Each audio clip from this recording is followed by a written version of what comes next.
Hai, assalamualaikum. Selamat pagi, semangat pagi. Jumpa lagi sahabat bersama ilmu pengetahuan alam. Kali ini kita akan membahas materi tentang zat adiktif atau zat yang menimbulkan ketagihan. Pernahkah kamu mendengar istilah nafsa? Nafsa adalah singkatan dari narkotika, alkohol, psikotropika, dan zat aditif lainnya.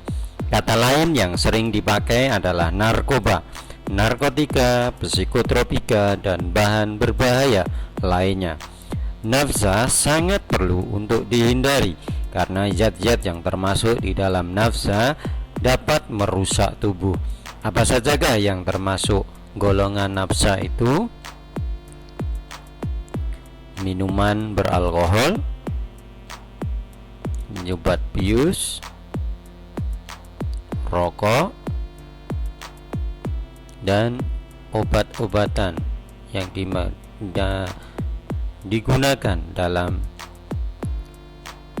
kedokteran.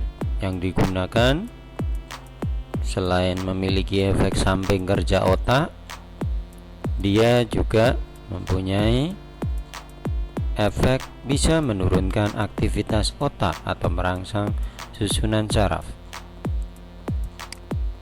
Sedangkan minuman keras merupakan minuman yang mengandung kadar alkohol. Minuman yang beralkohol dapat menyebabkan orang meminumnya tidak dapat mengontrol dirinya.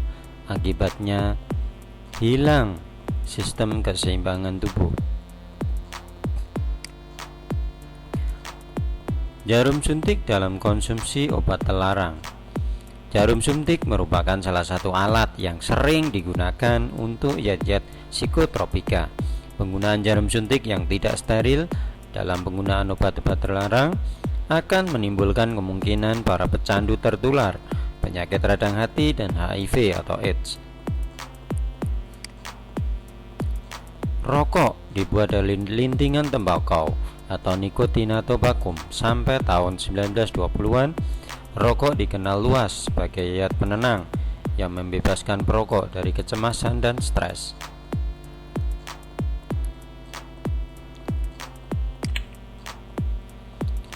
Zat adiktif adalah istilah untuk zat-zat yang pemakaiannya dapat menimbulkan ketergantungan fisik yang kuat dan ketergantungan psikologis yang panjang atau drug dependent. Kelompok zat adiktif adalah narkotika, zat atau obat yang berasal dari tanaman atau bukan tanaman, baik sintetik maupun semi sintetik, yang dapat menyebabkan penurunan atau perubahan kesadaran, mengurangi sampai menghilangkan rasa sakit yang dapat menimbulkan ketergantungan. Narkotika dapat menurut tujuannya, penggunaan dan tingkatan resiko dibagi menjadi 3 golongan, yaitu golongan 1, narkotika hanya digunakan untuk tujuan ilmu pengetahuan dan tidak digunakan dalam terapi serta memiliki potensi sangat tinggi untuk mengakibatkan sindrom ketergantungan. Misalnya penggunaan morfin. Jenis narkotika ini sangat berbahaya.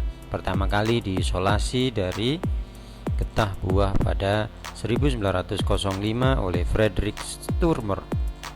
Pada waktu itu, morfin digunakan oleh para tentara untuk menghilangkan rasa sakit karena luka atau menghilangkan rasa nyeri pada penderita kanker. Setelah itu, banyak tentara yang mengalami adiksi atau efek ketergantungan. Pemakaian dosis morfin yang berlebih dapat menyebabkan kematian. Golongan 2. Golongan 2, narkotika untuk pengobatan yang digunakan sebagai pilihan terakhir dan dapat digunakan dalam terapi atau untuk tujuan ilmu pengetahuan, serta memiliki potensi kuat untuk mengakibatkan sindrom ketergantungan. Golongan ketiga, narkotika untuk pengobatan dan banyak digunakan dalam terapi atau untuk tujuan ilmu pengetahuan serta berpotensi ringan mengakibatkan sindrom ketergantungan. Misalnya terapi metadon pada pengguna heroin. Metadon adalah opiat sintetis yang dapat dipakai oleh pengguna narkoba. Suntikan ini untuk mengganti heroin bila dia tidak dapat berhenti memakainya akibat kecanduan. Demikian penjelasan mengenai yat adiktif atau yat yang menimbulkan ketergantungan. Terima kasih atas perhatiannya, semoga bermanfaat. Saya akhiri, wassalamualaikum warahmatullahi wabarakatuh.